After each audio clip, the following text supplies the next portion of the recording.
The lady who married my eldest son said something mean to me. She said I didn't belong here because I only finished middle school and I'm living off a pension. She made me really angry. But before I could respond, my second son's wife interrupted, looking worried. She said something about a story. My eldest son's wife used to make fun of me, but now she's in a tough spot herself. My name's Sally, and I'm 62 years old. I've lived a simple life since finishing middle school. I worked hard to raise my kids after my husband died 5 years ago. I've managed to stay healthy with support from others.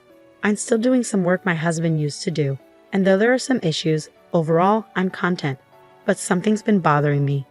Hey there, I've got a delivery for you, I say to the delivery person at my door. They handed me a single sealed envelope and a beautiful bouquet of flowers. The card on the flowers read, "Happy birthday," signed by my second son, Tyler. It was a surprise because I'd never received anything like this before. Back when Tyler was single, his now wife Ariana probably took care of such things. Tyler's a laid-back guy, while Ariana is more organized and thoughtful. They live about an hour away, but they visit occasionally to check in and invite me on trips with them. I called Ariana to thank her, and she sounded happy, saying, "Happy birthday. I heard you like flowers. Take care, and I can't wait to see you again." Ariana's such a great wife, almost too good for Tyler. But then there's the other sealed letter from my eldest son, Tom. When I opened it, I found a birthday card. Tom, who got married before Tyler, isn't the type to do something like this on his own. So it must have been his wife, Mary, who sent it. Mary has always been a big worry for me. She brags about being highly educated and working for a big company. She's got a strong personality and can be pretty snobby. She judges people based on their education and job, and if she thinks someone's beneath her, she'll make fun of them. Since I only finished junior high school and have been working all my life, she looks down on me. I knew she didn't respect me from the start, but over time she's become even more arrogant. She'd show up at my house unannounced and expect me to cook for her, saying she was too tired from work. Sometimes she'd even ask me for money without telling my son Tom, who's also well off. Tom, bless him, is like a husband to me, gentle and kind, so I tolerate Mary because she married him. But it hurts, and I don't feel good about it. Still, she wished me a happy birthday, so I felt like I should at least thank her. That's why I decided to give her a call. I called Mary, and she sounded tired, saying she needed to keep it short because of work. I thanked her for the birthday card she sent me. She quickly acknowledged it, and then reminded me about an upcoming family dinner, telling me to dress nicely so she wouldn't be embarrassed. I agreed and said goodbye. She didn't even say congratulations, but that's just how Mary is, I thought to myself, feeling a bit disappointed. I wondered if there was anything I could do about the situation. A few weeks later, I had the chance to attend a dinner party with my relatives. It was for my niece's wedding. She's always been dear to me since she was little. She's a cousin of my sons, Tom and Tyler. Since she wasn't having a big wedding, they decided to throw a dinner party to introduce her new husband to the family. Tom, Mary, Tyler, Ariana, and I were all invited. As we walked through the courtyard where the party was being held, I commented on the nice weather and how lovely my niece looked in her kimono. "You look great in your kimono, and it fits perfectly in this courtyard," I told her. "Well, it's a proper place today, and I haven't been here in a long time," she replied. "I wish I had worn a kimono too. This restaurant is really nice and luxurious," I remarked. "Oh, come on. I can't afford to buy you an expensive kimono for a place like this," my niece replied. "I know, I'm just saying," I said with a smile. As we chatted, my eldest son and his wife arrived late. "Hello, wow, you're dressed up nicely," I greeted them. "Hey, you don't have to say it like that," my son Tom tried to intervene, but Mary seemed annoyed. "It's almost time to go in," I said, leading everyone inside the restaurant. Around 30 relatives had gathered, and many of them came to greet me. "She's very well liked, isn't she?" someone whispered. "Is it out of pity after all?"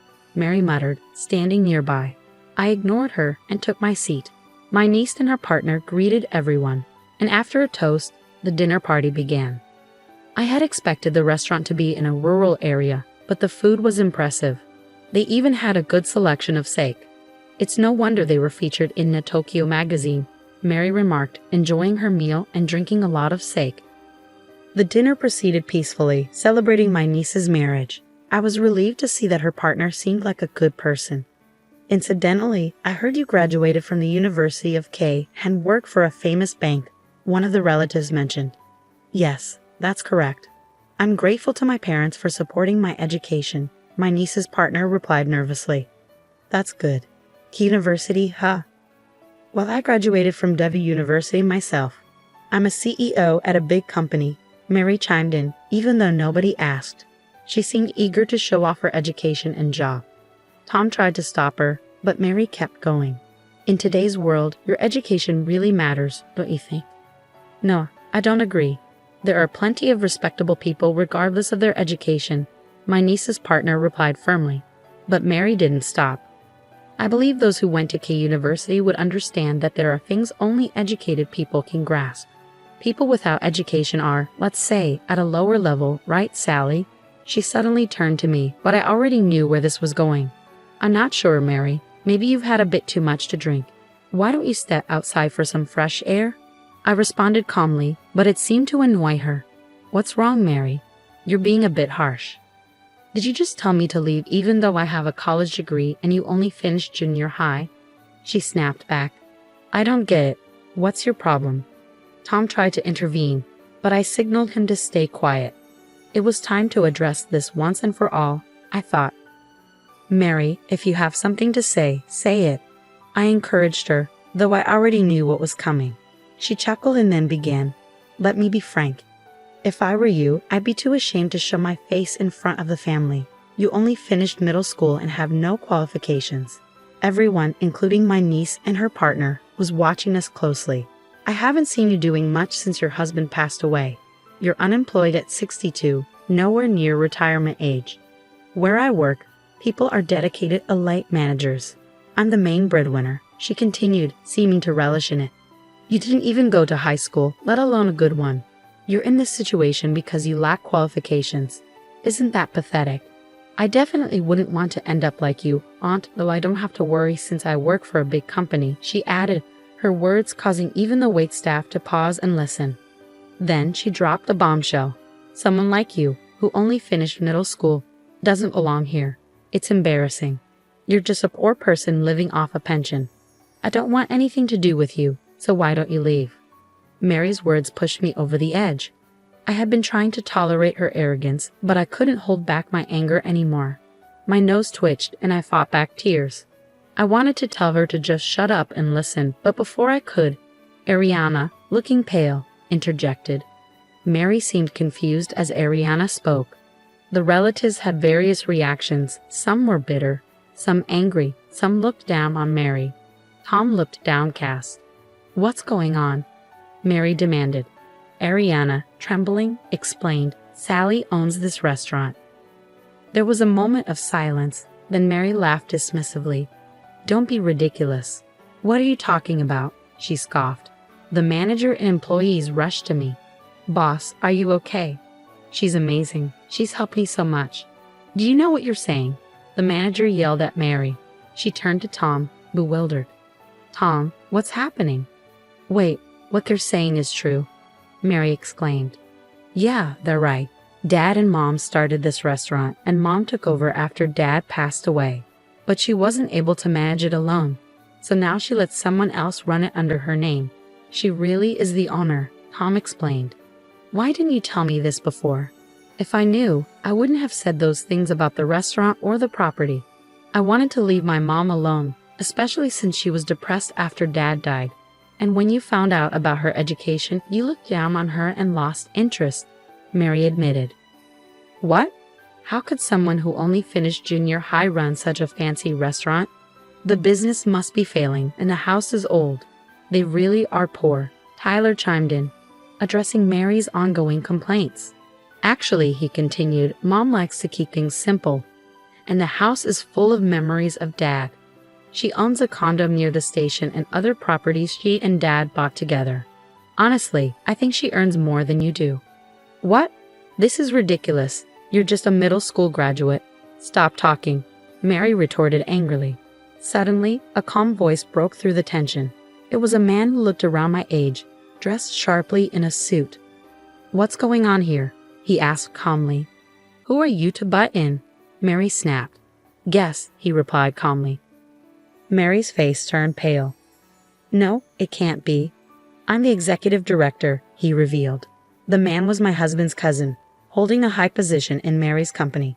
I had no clue that one of Mary's relatives was causing trouble at her company. "Frankly, Mary, your reputation there isn't great. I've heard you're overly critical of other employees and treat them differently based on their education levels. It's causing significant problems on projects," the executive director revealed, leaving Mary looking as if she might faint. "I'll look into this case, and I'll ensure my report against you is thoroughly examined. You might face demotion or even termination," he added. Mary looked like she was about to plead for mercy, but Tom stopped her, saying, "Enough, Mary. This wouldn't have happened if you'd been honest from the start. Do something about it." Mary, with a face burning red, turned on Tom. "Fine, let's get a divorce then. You're always causing problems, even at such an important event, and now you're affecting work too.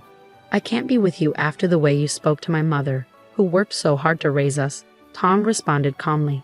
As I broke into tears, Tyler held me and Ariana comforted me. Mary, feeling distressed, insisted, "I won't accept divorce or demotion. This is ridiculous." The executive director intervened quietly. "You need to leave now." "I agree. This is an important occasion for us, and my aunt is a significant person. We don't want it spoiled. Please just go," my niece spoke firmly, watching the scene unfold. Mary was in disbelief and left the room with the employee, stunned by the turn of events. Tom apologized to everyone for his wife's behavior, bowing deeply. My niece reassured me, expressing her love and support, while Ariana leaned in to tell me she respected me. Tom also expressed his desire to divorce Mary, saying he'd be happier without her. I was taken aback by Tom's decision to divorce because of me, and I felt guilty. But Tom reassured me, apologizing for everything and promising to be more respectful to his parents. After we all calmed down, we finished the dinner without any further issues. A few months later, Tom and Mary divorced. Mary caused a scene and tried to seek alimony in family court, but her claim was unsuccessful. An internal investigation at her company revealed her problematic behavior, and she was transferred to a smaller branch office in another prefecture, effectively being demoted. Something unexpected happened when Tom announced his decision to take over the restaurant. I had never pressured my children to take over the family business, wanting them to pursue their passions. But deep down, I felt a bit sad at the thought of letting go of the special place my husband and I had built together. Tom approached me with a serious expression, saying, "Mom, that restaurant is filled with dads and your love and passion." I initially hesitated to take over because I didn't think I could handle it, so I worked for a restaurant chain instead. But seeing how much your employees love and respect you, I knew I wanted to protect the legacy you and Dad created. I thanked Tom warmly and reminded him that he had much to learn and study. I promised to guide and teach him well as he took on this new role. Tom began working with me at the restaurant, and I found myself busy once again, training him. A year later, on my 63rd birthday, as Tom and I waited outside our house, Tyler's car pulled up. Ariana stepped out, her voice full of joy as she wished me a happy birthday. Tyler gently lifted their baby from the car seat, joining in the celebration. "Welcome, all three of you. Now, with the addition of the little one, our family feels complete." I greeted them warmly, finally getting to experience the joy of being a grandmother to my precious grandchildren. It's time for me to fully commit to running the restaurant, and I look forward to serving delicious food for my nephew's celebrations," Tom declared, his eyes shining with determination after his diligent training. As we celebrate today, I secretly wish for Tom to find someone special now that he's a fully fledged chef. I added, hoping for his happiness and success in both his personal and professional life.